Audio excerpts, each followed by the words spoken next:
Hello and welcome to Drake State Community and Technical College's virtual Black History program. As an African American woman, I am proud of my ancestry and proud to be before you today. I come from a long line of men and women who experienced the highs and lows of our American experience. I am a product of their ability to stand and overcome. Because of them, I am. I am Jaleesa Grubbs. I am an aesthetics major, and I am a Blue Eagle ambassador here at Drake State. The theme of Black History Month is health and wellness. Today you will hear from 6 amazing African American representatives from our local community.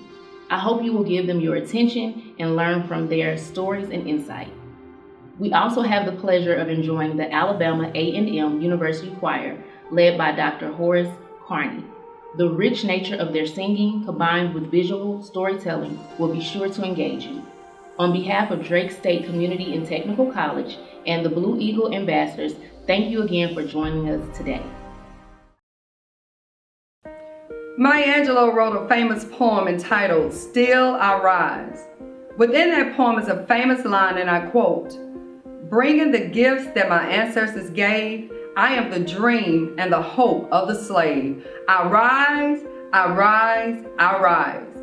Today we still rise as African Americans, as one nation, as a people, together in unity.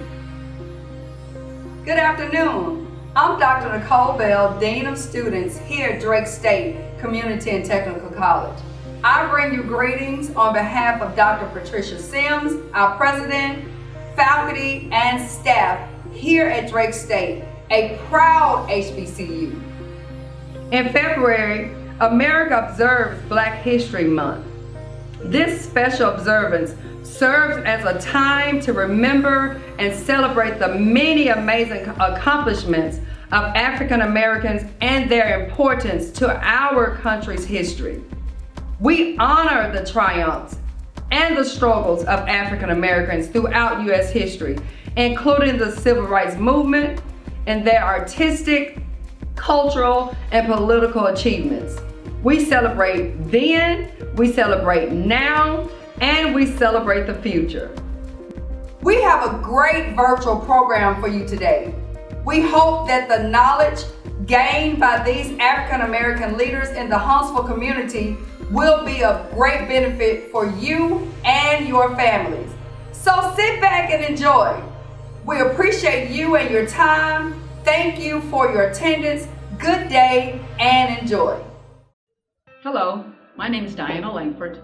I am a salon management major and a Blue Eagle ambassador here at Drake State. The theme for Black History Month 2022 focuses on the importance of Black health and wellness. This theme acknowledges the legacy of not only Black scholars and medical practitioners in American medicine, but also other ways of knowing throughout the African experience. The 2022 theme considers activities, rituals, and initiatives that Black communities have done to be well. In order to foster good health and wellness, Black people have embarked on self-determination, mutual aid, and social support initiatives to build hospitals, medical schools, nursing schools, and community clinics. Clinics were established by individuals, grassroots organizations, and mutual aid societies, such as the African Union Society, the National Association of Colored Women, and the Black Panther Party, to counter the economic and health disparities and discrimination that were found at the mainstream institutions. Today, we acknowledge the rich history of our past accomplishments while focusing on our present wellness. Today, you will hear from men and women trained in the areas of medicine, mental health, education, financial health, and faith. Our panel discussion will be led by Mr. Kenny Anderson, Huntsville's first director of the Office of Diversity, Equity, and Inclusion. Health and wellness are important topics, and I hope you learn something new to apply to your lives today.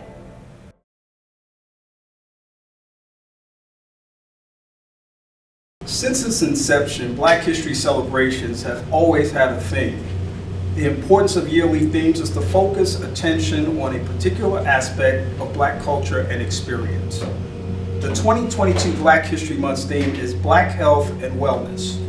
This focus will celebrate the contributions and breakthroughs of Black professionals, as well as speaking to the cultural richness of those non-traditional health and wellness practices, including things like doulas, midwives, and more.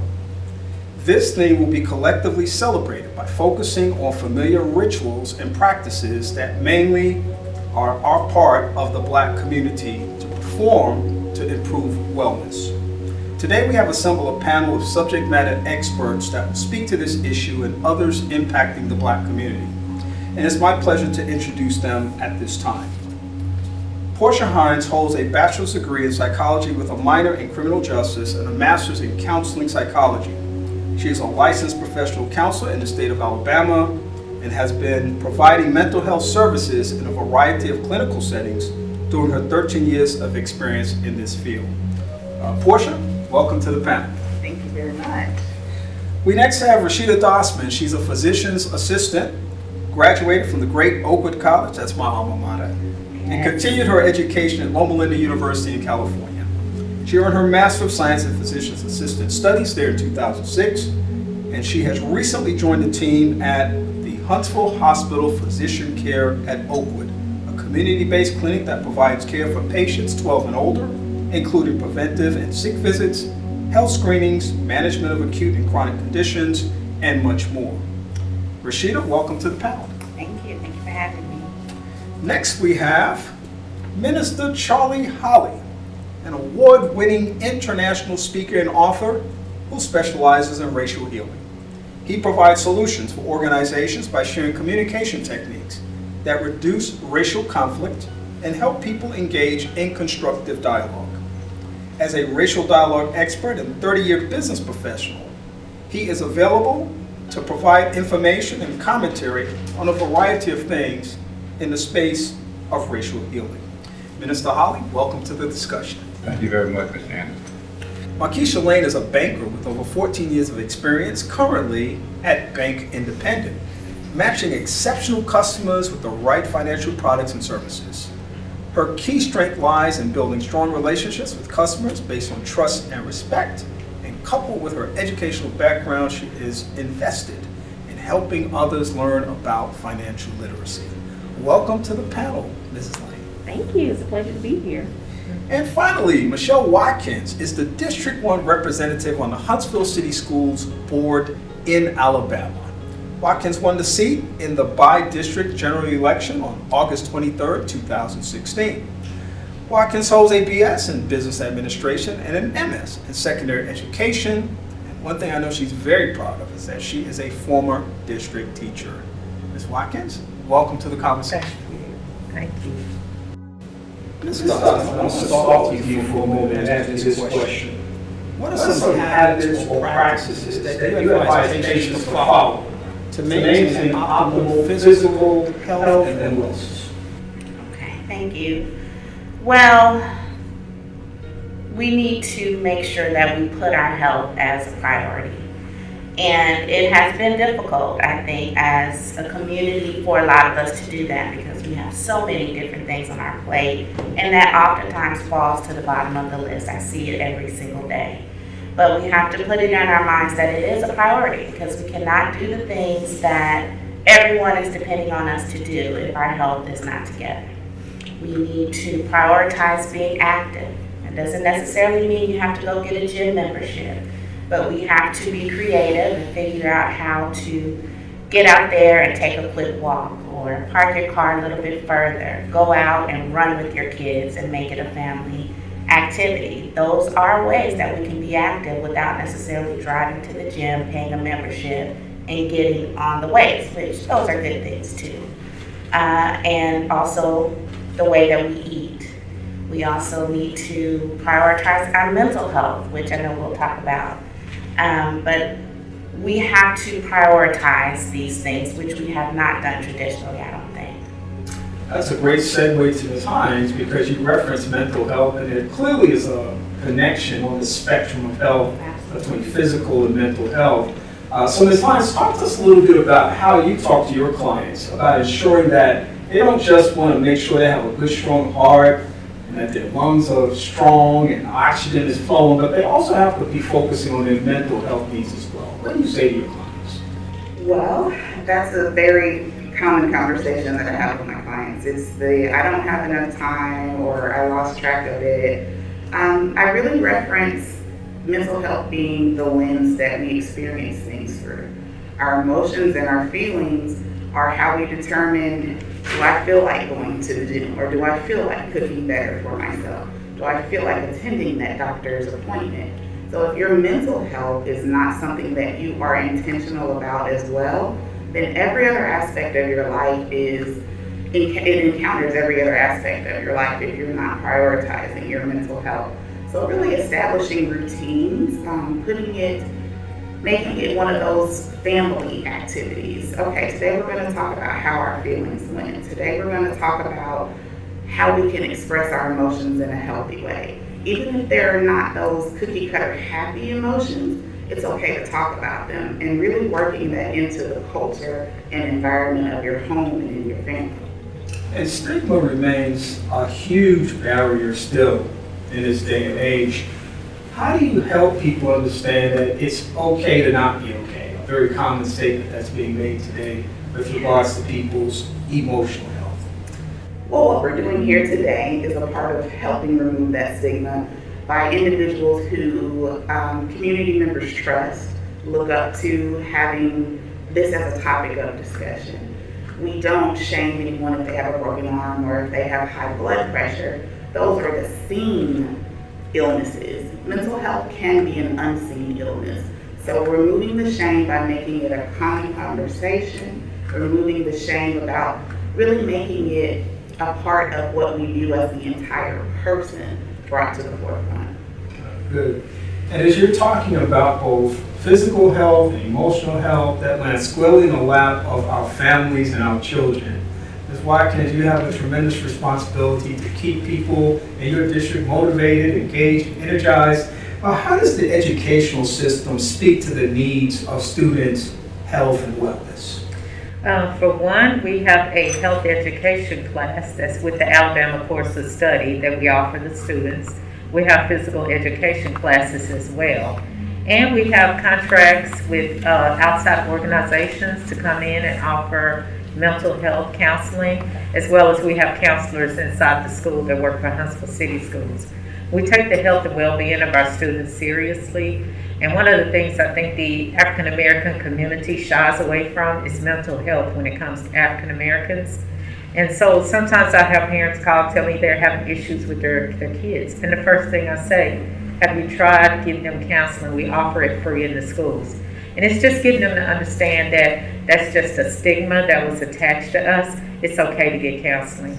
So we take the health and well-being of our students very seriously, and we have alternative means and measures to assist them. I always had a love-hate relationship with health education classes growing up. And like dressing out, I had skinny legs, and all that stuff was going on, it picked on. But I absolutely have always respected that and understood the value of that. And I'm glad to know that that's still happening today. I wanted to move the conversation over to Mrs. Lang for a moment because we're talking about these opportunities to access certain things in the community for our fundamental wellness and health needs. I know that one of those things that drives that home, perhaps more than anything else, even if we don't acknowledge it, is financial health. Absolutely. And financial literacy, of course, is an incredibly important conversation that we must have when we're talking about health and wellness within the community. How is health and wellness related to financial literacy? So health and wellness and financial literacy are directly related because financial wellness or financial literacy has a huge impact on your health and wellness. So I'll give you some examples and things that I've seen over the years. When you think about, why in our community, sometimes we don't have access to, the health or healthcare that we need. You think about financially, if you don't have a car, how are you going to get to your doctor's appointments? If you don't have financial resources or if you haven't saved, how are you going to fill those prescriptions? If you don't have health insurance, how are you going to go to the doctor? So that's one way that it affects, your health and wellness. But even taking it a step further, you think about the effect that it has on really our community and the environment. You think about if you can't afford, adequate housing, then you think about the impact that it has on your children and the hazards that the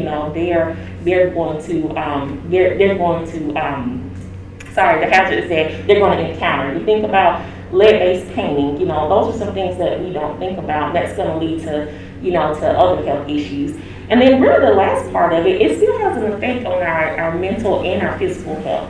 So you think about if you're stressed. When we're talking about mental health, that's probably one of the number one stressors when it comes to mental health is feeling like you can't, afford your bills. How am I going to feed my family? That's going to lead to stress and anxiety. And even on the physical part, that can physically cause you to be sick. You can have, stomach issues. You can, again, aside from the mental, you can have high blood pressure. It can lead to poor diets. If you can't afford to feed your family, you're obviously going to eat fast food or not be eating the appropriate nutrients with yourself and your family. So it definitely has a direct impact, on your health and wellness. And it's interesting because I hear you talk, the narrative in the things that you just shared kind of runs a thread through every other thing that's already been said. If you don't have your financial house in order, you're going to have some challenges engaging in the healthcare system. Yes. You're going to have some challenges in terms of your emotional stability. You're going to have some challenges as it relates to academic achievement and success, perhaps. And Minister Holly, a lot of people then say the answer is God. The answer is just pray. The answer is have more faith. Talk to me a little bit about your perspective of this notion of one's faith as it relates to health and well-being. Absolutely, great question. How does faith relate to our health and wellness? It is faith, after all, that teaches us that we are triune beings, right? That we are spirit, soul, body. And it's faith that teaches us that each one of those layers affect the other layer. The church has long been a solid bedrock in providing health and wellness information. Just lately, we've given out boxes of food, we've given out clothing, but we've given out medical information. And we've had medical events to teach people the importance of emotional and psychological health. So we've even given out COVID kits and COVID training. So the church has long been a bedrock in addressing all three of those layers. But as people, as a person, so how does our faith affect wellness? Well, we understand now that we are triune, and we understand that we need to address all three layers of ourselves. We need to do something for our spiritual health, for our soul, and for our body. And so, but also, faith teaches us that if we do something for someone else, if we can just reach out to someone else and help someone else, that in turn, that also helps our wellness as well, because we get gratitude from it, satisfaction from it, a sense of accomplishment. Okay? So faith in the church has always played a very, very important role in wellness and health.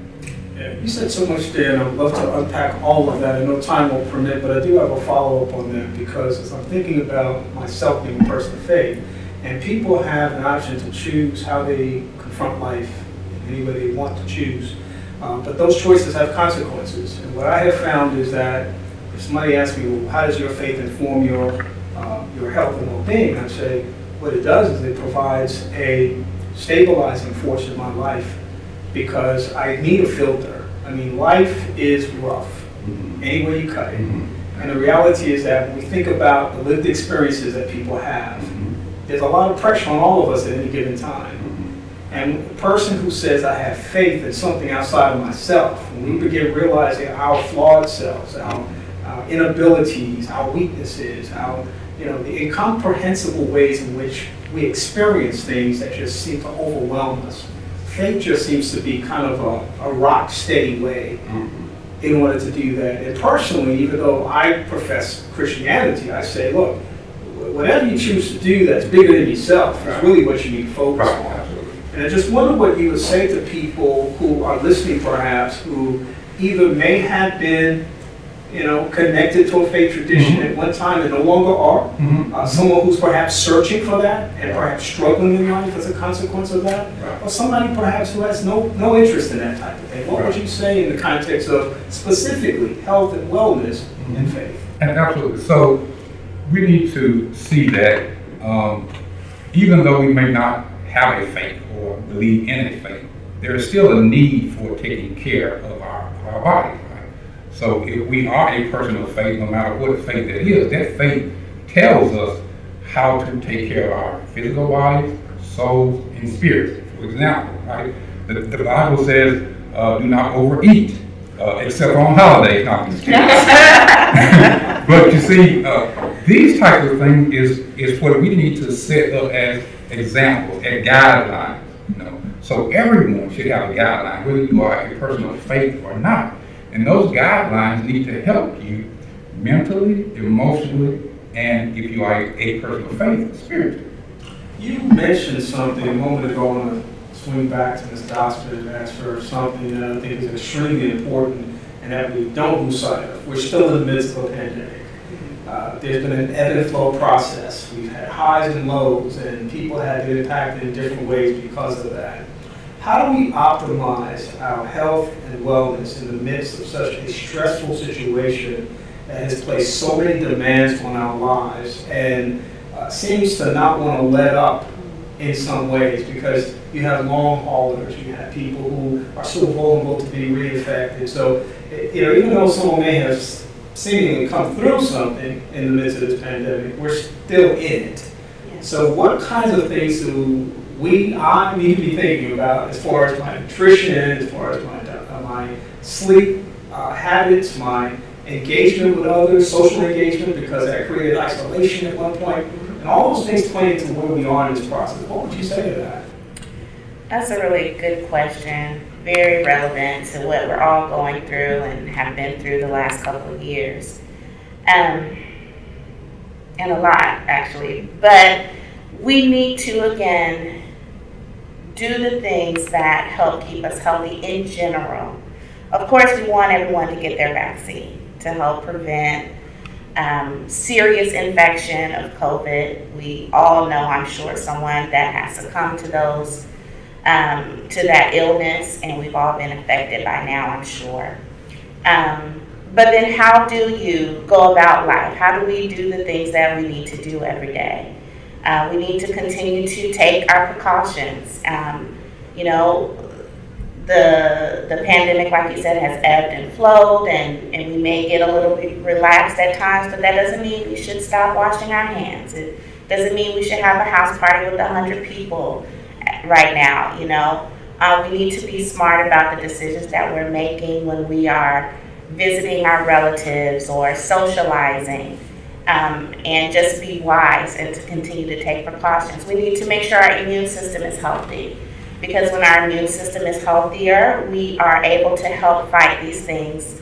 Any kind of illness, most illnesses anyway, including COVID-19, our bodies can fight them better. And that means trying to feed your body healthy foods, getting air, getting exercise, getting some sunlight so that your body can make vitamin D, which is shown to give your immune system a boost, which helps to fight these things off. So it's a process, and I think that sometimes we get overwhelmed with all of the things we have to think about, and that makes sense, but we still have to do the things that will keep ourselves and our families healthy. We need to continue to do that until we are out of this pandemic as much as we can be.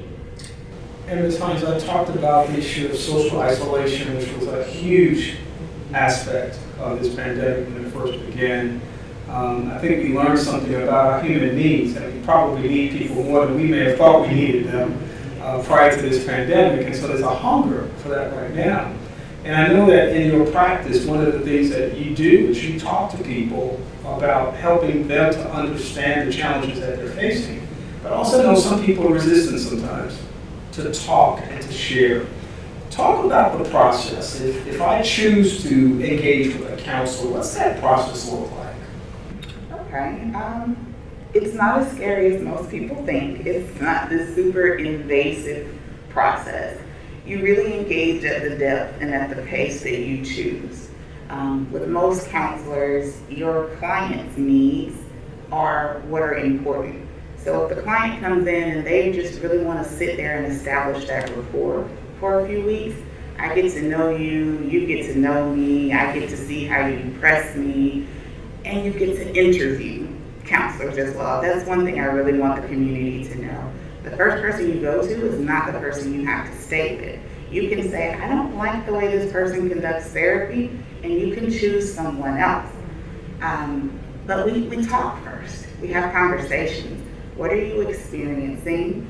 What is it that you're disliking about what you're experiencing in life? And what would you like to experience? Next, we establish some goals, and then we decide how we're going to work towards those goals. What are the things that you're willing to do? What are the things that you're committed to doing? Of course, trial and error is going to be a factor, but what path do we take to get to where we want to be? And then we try things on. We give homework. We give some real life assignments.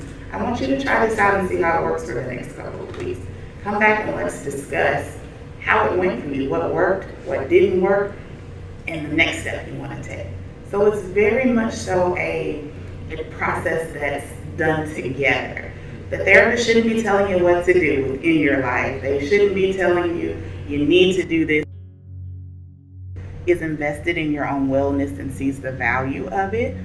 I personally think everyone should participate in therapy, but especially right now, since we are in the midst of a pandemic, we have all lived through a community and a worldwide trauma. There's not anyone on the face of the planet that has not been affected. So even if you thought you needed something special, traumatic prior to the pandemic, right now we all qualify. Which brings me back to the issue of faith again. Stay on our knees, brother, just to keep some context and perspective, or meditate, or whatever the experience might be. But I want you to talk specifically for a few moments about faith principles and connect them to health and wellness. Someone already mentioned the whole notion about overeating, and how we need to keep everything in balance, moderation. But talk about faith principles as they relate to health and wellness from the total spectrum: physical, emotional, and Absolutely. mental and spiritual. Great, but let me just piggyback off of the financial endpoint. As a people of faith, we have been told a lot to tithe, and that's fine. But what do you do with the other 90%? I thank God for people like our sister right here who teaches us what to do with the other 90%. So when we talk about faith tells us how to keep health and wellness from a physical perspective. Right? It tells us to do things like eat right. Right? It tells us to eat more grains, vegetables, drink water, and then our bodies will be more healthy, and our mind will be more fit, and so forth. But it also tells us, not only physically, it talks to us about emotionally as well. If the Apostle Paul says, think on good things, well, what is he talking about? He's talking about mental, right? So the Bible tells us to eat right, get rest. Get rest. The Bible tells us that rest, you need rest. Don't overdo it. Get your rest. But the Bible also tells us to get exercise. It doesn't have to be a gym membership. One of the guests already said that. But we can just walk, we can do something, get those bodies moving. Because back in Genesis, he says, dress and keep the garden. Well, you had to move in order to do that, right? So the Bible addresses all of it. But the Bible also addresses these spiritual needs that can affect us emotionally, right? Holding on to toxic things like hatred, anger, pride, unforgiveness, all those things can affect us mentally, emotionally, and physically. So the Bible tells us to let go of those things by forgiving, loving, trying to find peace in life. The Bible says, as much as possible, live at peace with all people. Some people, that's kind of hard, we understand that. But, the Bible also tells us that. So, faith plays a very, very important role, like you said, in the physical, in the body, in the soul, and in the spirit, in all we operate in. And that's a great segue back to Ms. Dossman, because that was excellent, by the way. Taking mental notes here, how wonderful that was. And I'm sure that our listeners will appreciate that as well. Just for the notion of, we talked about what you talk with your patients about with regards to what they should be doing in terms of staying healthy. What do you tell them they should not be doing? What are the absolute don'ts in terms of trying to optimize a person's health and wellness? Absolute don'ts. Well, those would really be a lot of the opposite of the things that we already talked about. And one that I do see often, I know that over time, a lot of people have cut out smoking, but a lot of us are still smoking and have been for many years. It's a habit that is hard to break. I don't discount that.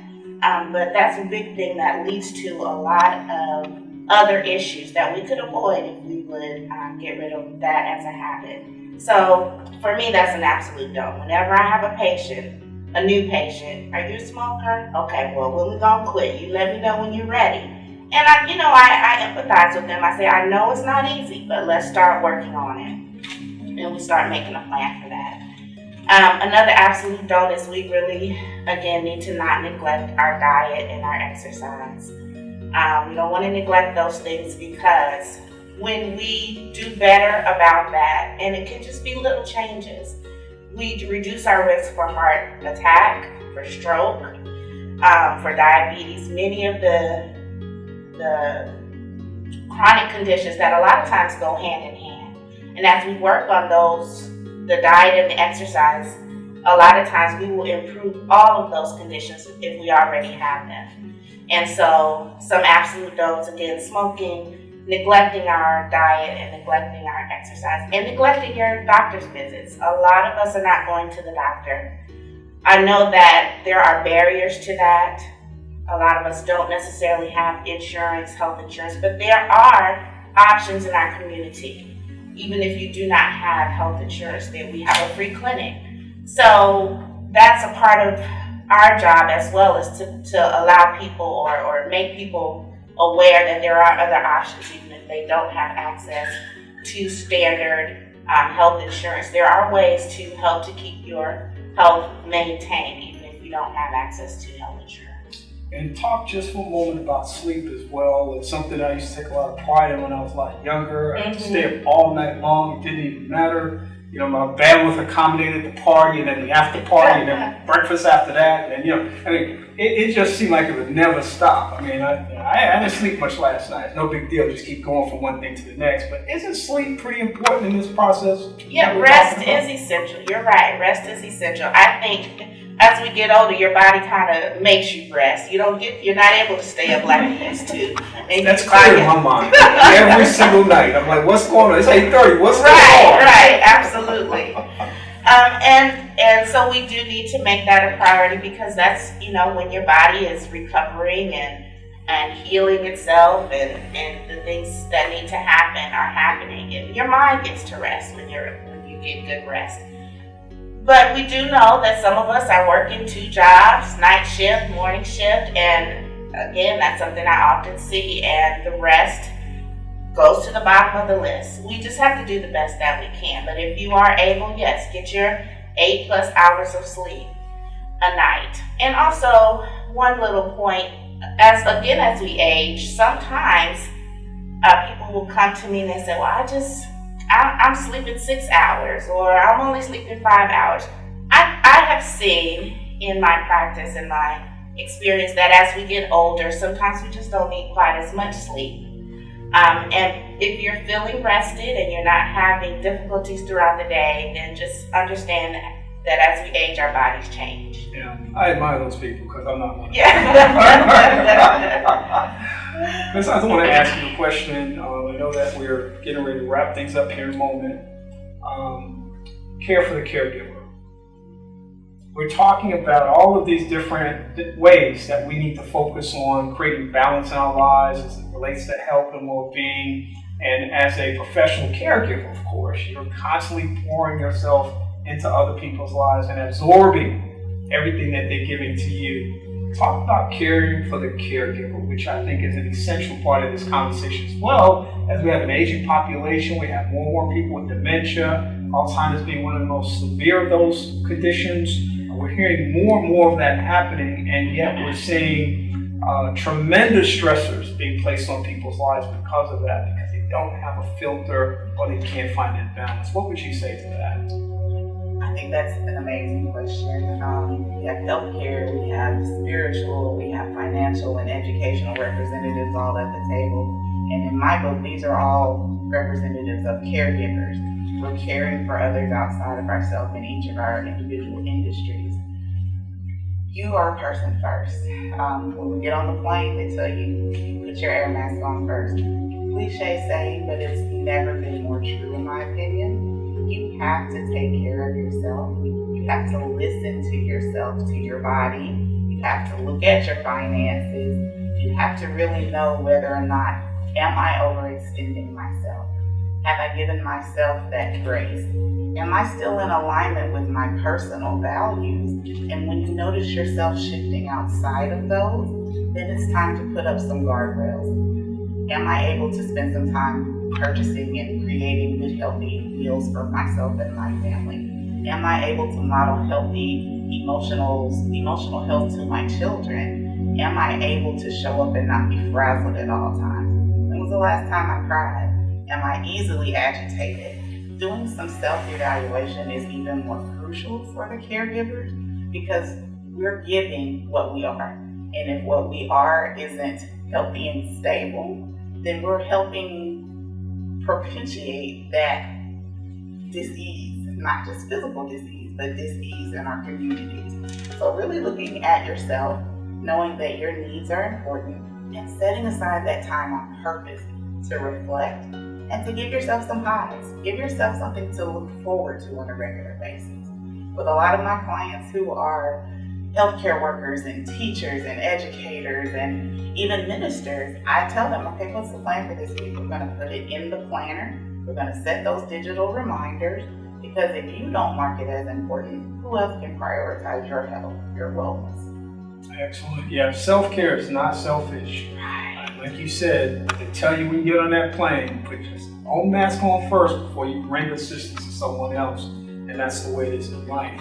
I want all of our panelists who have been fantastic today to give me a closing statement about the notion of Blacks and health and wellness as it relates to Black History Month. And just give a closing statement. I'm just going to go down the line here. I'm starting with Ms. Watkins first. We'll just come on down the line. I just want to say to our students specifically, you are incredible. You are smart. You are more than what you ever think you could be. The mind is the playground for success. And you have to challenge yourself and you have to believe in yourself. And I think all too often, sometimes African American students are not empowered to believe that they can excel and be anything they want to be. And I always take the opportunity to highlight on my Facebook page things that they do because I want the public to see them in a positive light. And I want them to know, if you're having challenges, reach out to your teacher, to your counselor, to your principal. We're there to support you and give you the things that you need to be successful. And we want you to be an African American that one day when we're gone away from this earth, you're carrying on and you're leaving a legacy. Thank you, Mrs. Lane. I'm not supposed to follow up after that. That was a tough act. I know you can do it. Definitely a tough act. I just want to say that for each and every person, African American, that I encounter, I'm super proud. It's always an opportunity for me to educate, to teach, to lead us to greatness. I'm always open. My door is always open to be able to do those things. I'm so impressed with what we're doing in our careers, what we're doing in our community. And for me, it will be a great deal if we can take our financial wellness just as serious as we're taking every other aspect of our lives. You are the leaders, and I believe that you can do it, and you have so much to offer. Once we close that gap, then there's no limit to the things that you can do. All right, thank you. You did a great job. Minister Howard. I would just like the students and everyone watching to remember that you are 3 parts: spirit, soul, body. Do something for every single layer that makes you happy.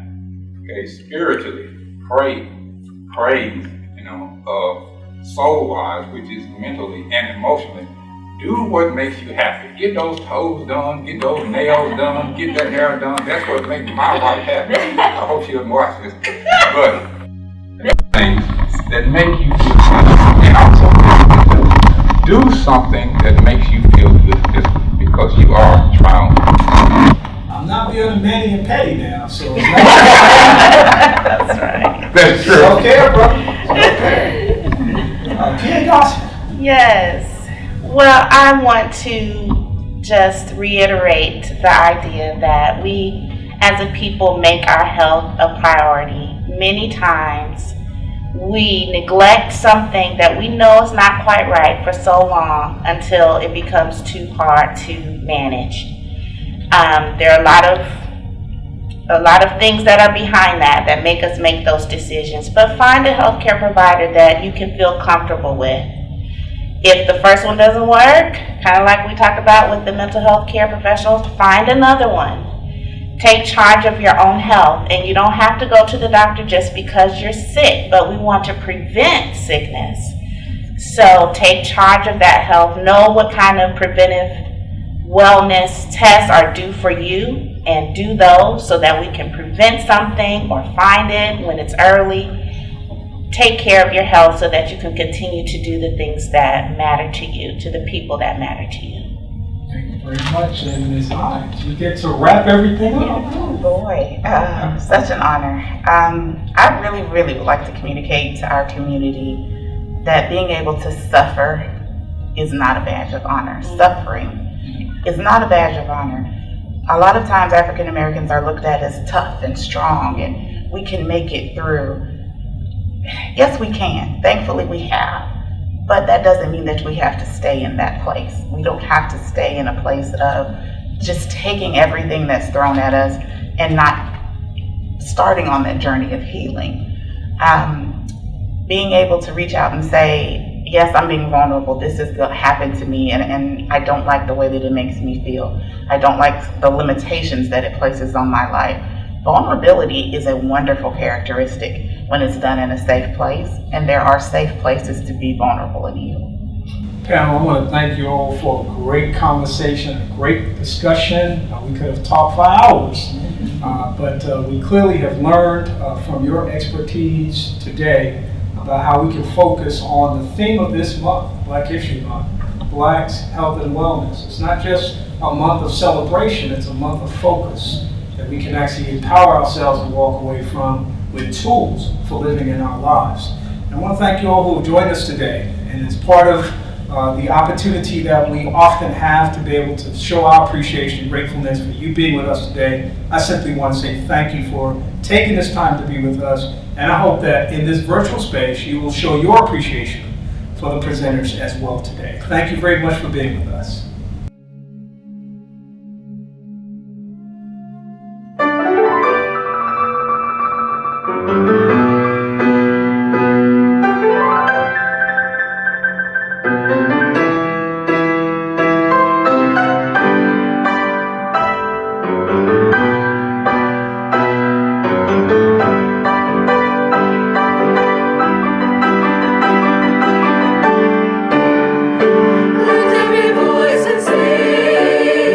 every voice and sing, till earth and heaven ring, ring with the harmonies of living. Let every voice and sing the song.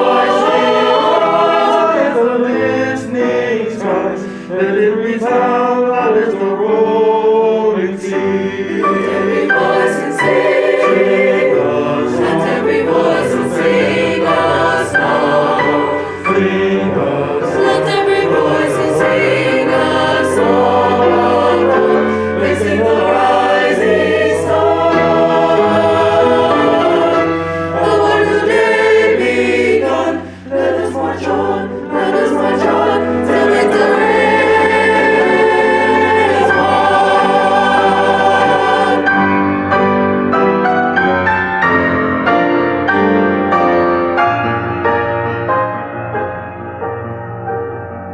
Stony the road we trod, bitter the chastisements rod, built in the days when Romans born and died.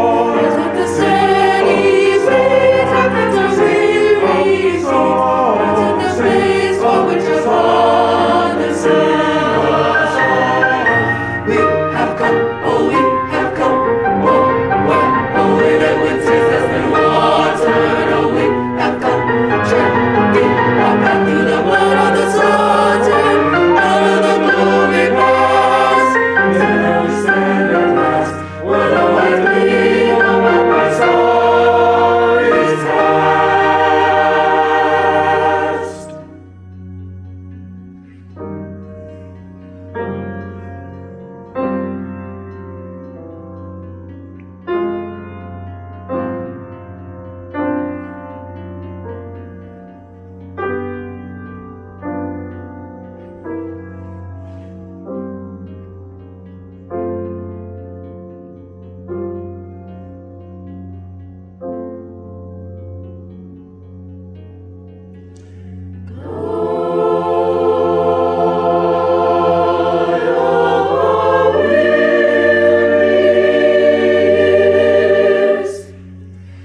God of our silent tears, Thou who hast brought us thus far on the way, Thou who hast brought thy light us into the light, keep us forever in thy path, we pray.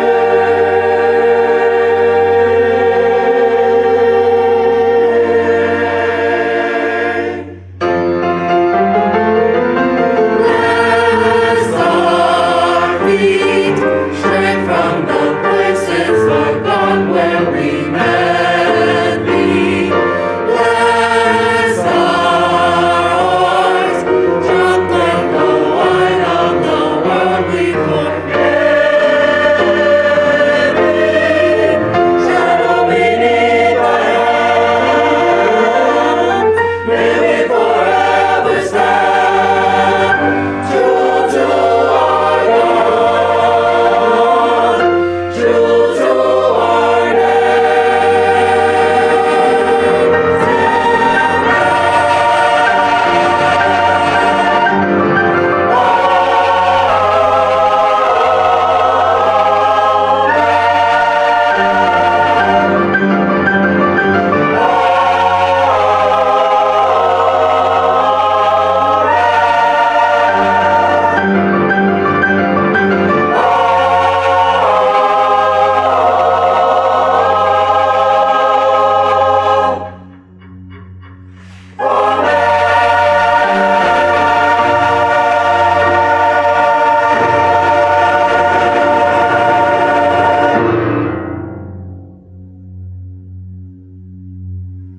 Good afternoon. My name is Carla Clift, and I am the Director of Library Services at Drake State.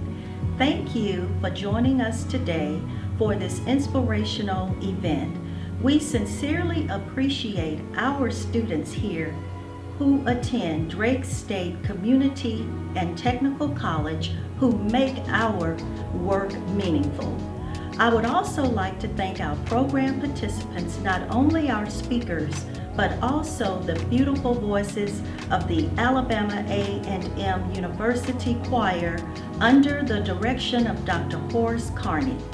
Black History Month is special because it gives us an opportunity to acknowledge, celebrate, and be inspired by not only the work of our ancestors, but also the dedication of people like the ones we have heard from today.